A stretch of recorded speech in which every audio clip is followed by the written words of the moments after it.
Newest character for the Charity Day campaign. Their name is Rowan Moore. And they are a Bruja. I have yet to decide their predator type, so don't look at me like that. I don't know how they're gonna feed on everyone else, but I'll just say most likely, it won't be in a gentle sort of way. Rowan Moore. What's up, Nora? How you doing? Welcome. Okay, so Rowan Moore, a Bruja. Striking woman, dark brown hair, hazel eyes, muscular but still slim. Several tattoos, notably the face tattoo, which are branches of a tree. Now, the tree is tattooed across her back, with the branches reaching over her shoulder blades and coming up her neck to the side of her head. The roots go down to her hips. Oh, Civil War. Oh no. Oh no. Oh no. Oh no. Oh no. Oh, it's terrible. This is terrible. Thank you for the 25 bits. I appreciate it. All right. See, Rowan grew up in a tough part of town. She had to fight, or rather chose to fight, in order to defend herself at a young age. No one else was going to do it for her. Her family was poor. She worked hard to survive, paid the bills by doing small jobs around town. And they weren't always legal jobs. Despite these challenges, she was determined to make something of herself, at least do something different than what people expected of her. She was a fighter, a survivor, and Rowan found her people. A lovely group of hunters. And not your regular hunters, no, but fearless, kindred hunters. They fought the impossible, the supernatural, the undead. You see, these hunters weren't people who went out and found deer and sat and watched their prey. No. They watched those at the top of the food chain hunt, seek, and destroy mortal beings. And their job was to put them out of their misery and take them from their unlife into the true death. You see, Rowan was a fierce and dedicated fighter. She was so dedicated to the cause of eradicating these faults in the world, the things that have been brought back to life. She was an exceptional tracker, a relentless pursuer of her prey.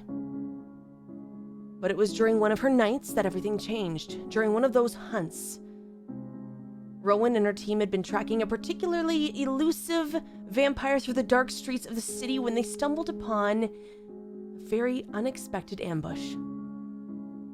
You see, the vampire they had been pursuing, he was not alone. No, he had a group of powerful kindred allies who had been lying in wait.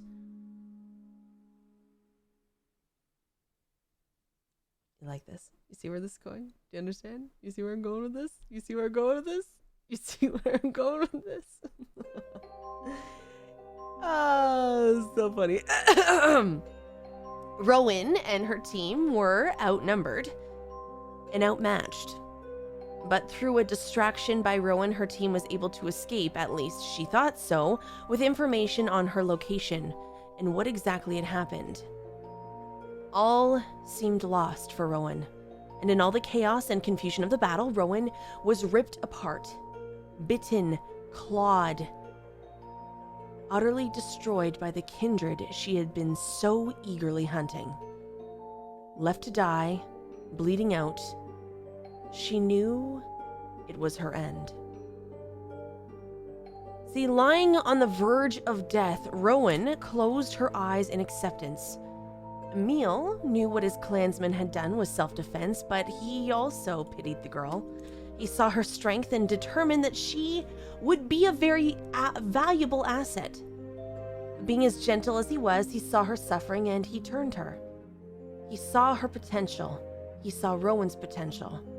Watching her fight for herself, he believed she could channel her anger and passion into a force for change. Having woken up to the insatiable thirst in her throat, Rowan felt terrified and confused. She knew what had happened, and she felt angry. For so long, she'd been trained to hate and to fear vampires, and now? Now she was one of them. She was so sure that she would be hunted down, destroyed by her own family, her own squad, her friends, her lover.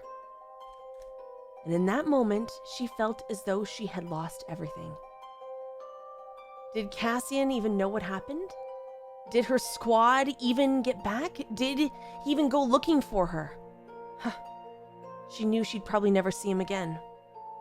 And then Emil appeared. Powerful, enigmatic, he was like her.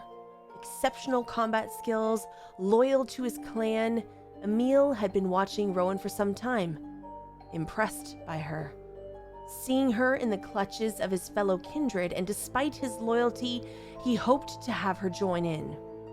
He convinced her to join his clan and taught her to fight with discipline, with control, mastering firearms, brawling with a threatening dominance. Rowan was astounding. Thank you, wow, words. He taught her the rules of kindred society. And even as Rowan began to adjust to her new life, she couldn't forget her feelings for Cassian. He'd been her partner for years. They'd developed a bond based on mutual respect, admiration, but now, as a kindred, she was sure they could never be together. He would never accept her in her new unlife, and she found herself becoming more and more conflicted, once hunter, now prey. She had to learn to navigate the world, all while trying to move past her old loyalties and her feelings for Cassian. Yeah, she can. Emil did what he could to guide her and have her use her talents within the kindred world, all while understanding the conflicted emotions of the embrace. She was a formidable fighter, a force to be reckoned with. She was fiercely independent and didn't give two fucks about the causes that motivated other Brujah. She had no patience for activism, no political posturing. All of that could fuck right off. Instead, she was focused on her own survival and the survival of those she cared about. Emil, in particular. She was short-tempered, with a quick trigger finger. She's not afraid to use violence, and she was never afraid to get what she wanted. Very protective of her friends and allies, and would put up a fight for them regardless of the consequences. As time went on, Rowan became known among the kindred community as a formidable opponent, feared by many for her deadly efficiency in combat. But this newfound reputation had also made her a target, and soon a blood hunt was called on her. You see, a blood hunt is when everyone and anyone has the right to kill another kindred. They deemed her existence, well, illegal, and Emil's actions unforgivable. You see, Emil did not have the prince's permission to change Rowan. And when it became known that Rowan was never meant to be, well, the prince just couldn't stand by. Rowan refused to go down without a fight. She dispatched her attackers with ruthless precision, leaving a trail of destruction in her wake. With the blood hunt still on her head, she knew she needed to take some drastic action. Every single kindred that was sent after her, she would destroy. She collected a piece from all of those who dared come after her and made her way to the prince's office, armed with proof of her kills and with a steely determination. Oh, fuck off, Dirk. I didn't. listen. This wasn't my idea. Staring into the eyes of the prince who called for her death, she laid down her proof and threatened him. You don't leave me the fuck alone and call off this goddamn blood hunt, I'll bring your head to the Anarch. You understand? With this threat, the prince was forced to back down. She laid down her proof, and there it was. Only then the prince said, with the condition, I'll call off the blood hunt, but you will leave my domain, never to return again. You see, there had only been a few vampires in history that had not been killed in a blood hunt. Vice Brown was one. Rowan, another. With no options, Rowan fled to the wilderness in Canada. Hello. Rowan's life in the wilderness was a stark contrast to the life she had lived as a vampire hunter. She had no purpose, no direction, and no one to guide her, and for years she wandered the woods, surviving on whatever she could find, honing her skills, mourning the life she left, and the new and old family she had left behind. And one day, while hunting, she stumbled upon a beautiful fey woman. The woman was unlike anything Rowan had ever seen before. She had long, beautiful, curly hair, the color of fall leaves, and eyes that sparkled like diamonds. But what struck Rowan the most was the kindness and acceptance in the woman's gaze. However, because Rowan's hunger had been unsatiated for so long, the ferocious beast that held her prisoner uncaged itself and went on the attack. And before she knew it, her fangs had sunk deep into the fey woman's neck.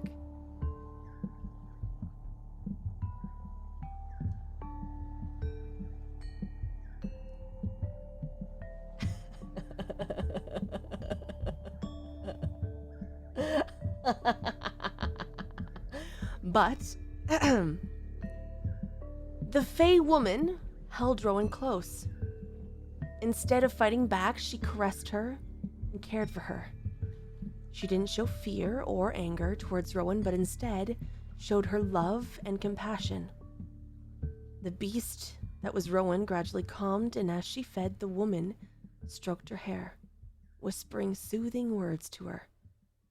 Rowan released her and felt the full brunt of terror and shame at what she had done.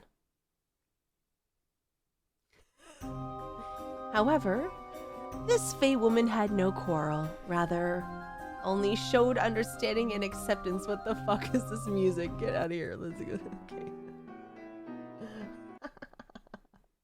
Little carnival music, no big deal. Yeah, she liked it.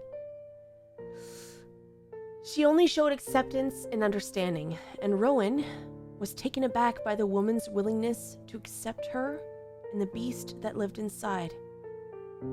It was in that moment that Rowan knew she had found something truly special. Despite her past as a vampire hunter and the monster she had become, it was possible to feel again. And over time, the two of them grew close. Rowan began to allow herself to be vulnerable with this woman in a way she had never done before. Rowan, the hard-headed, pain in the ass, walls built up to the heavens, found herself falling in love with the Fey woman. She had never felt such a deep connection like this with anyone. Not Emil, not Cassian, and the woman's unending patience for Rowan's emotional walls and instability only made her love her more.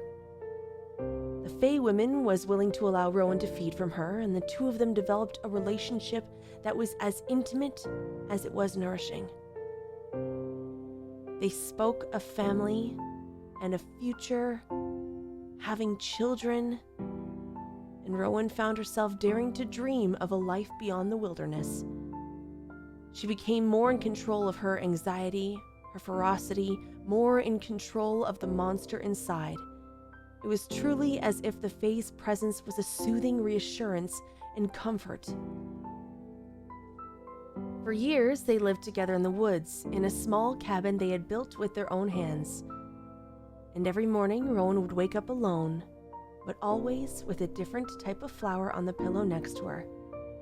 They shared a life that was simple but full of love, and Rowan finally found a sense of peace that she had never known before. All the killing, all the violence, that could be put away. Or so she thought.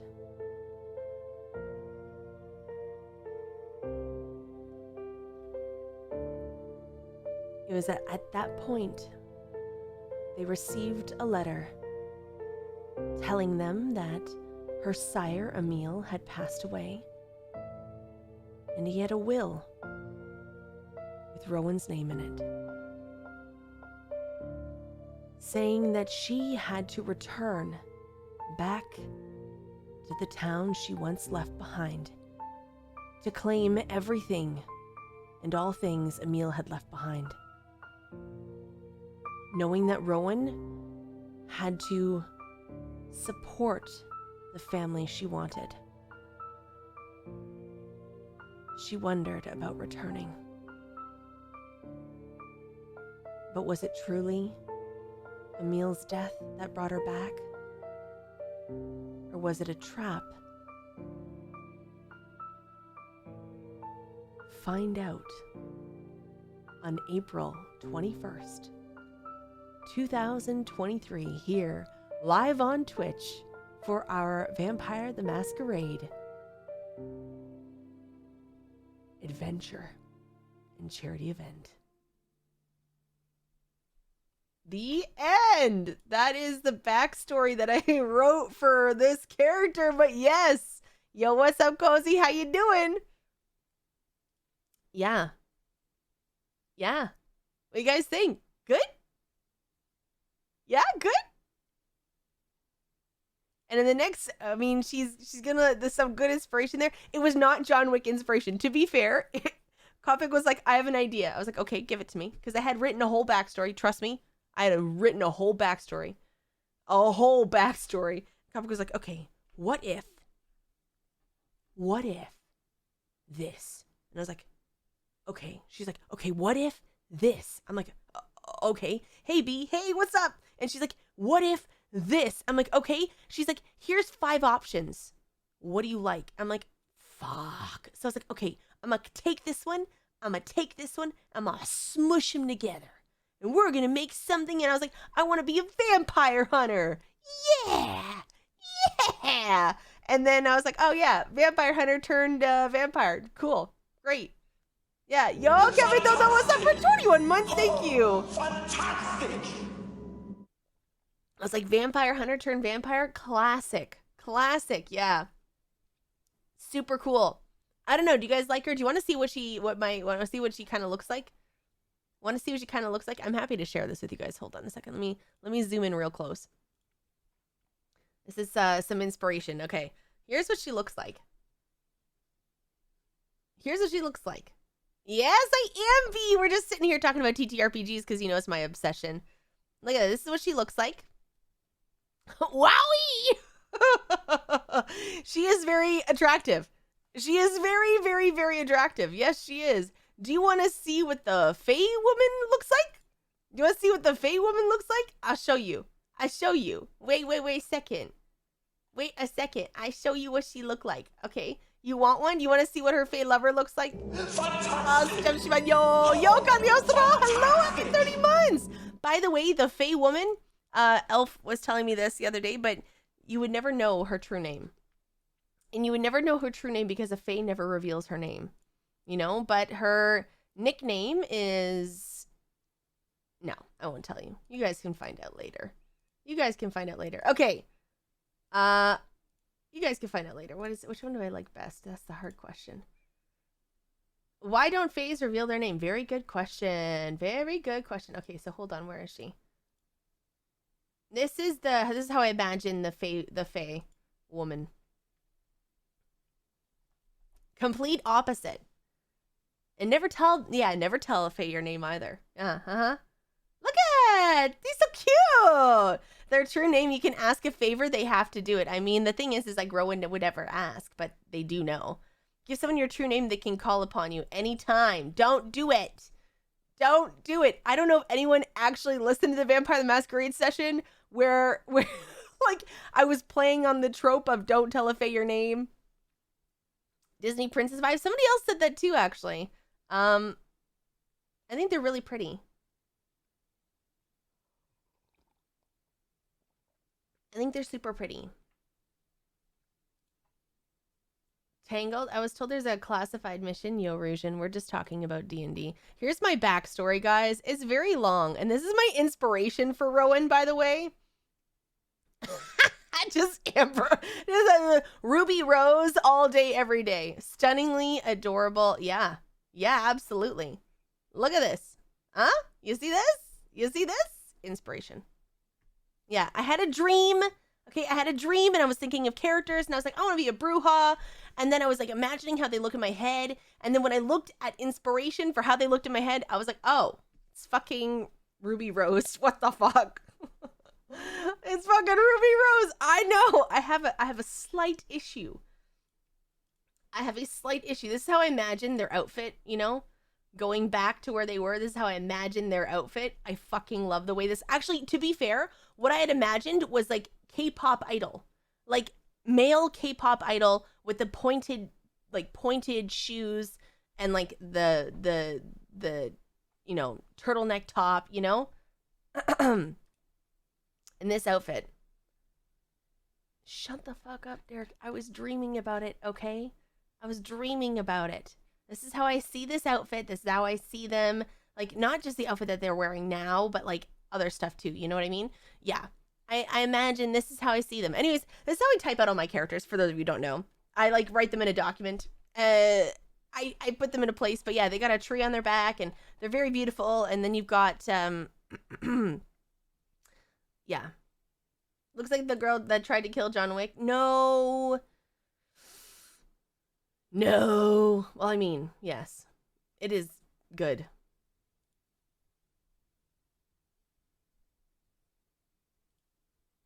That's so funny. Anyway, that's where we are with that. Ruby is delectable. Yeah, shh. It's fine. It's fine. Don't tell anyone. Don't tell anyone, okay?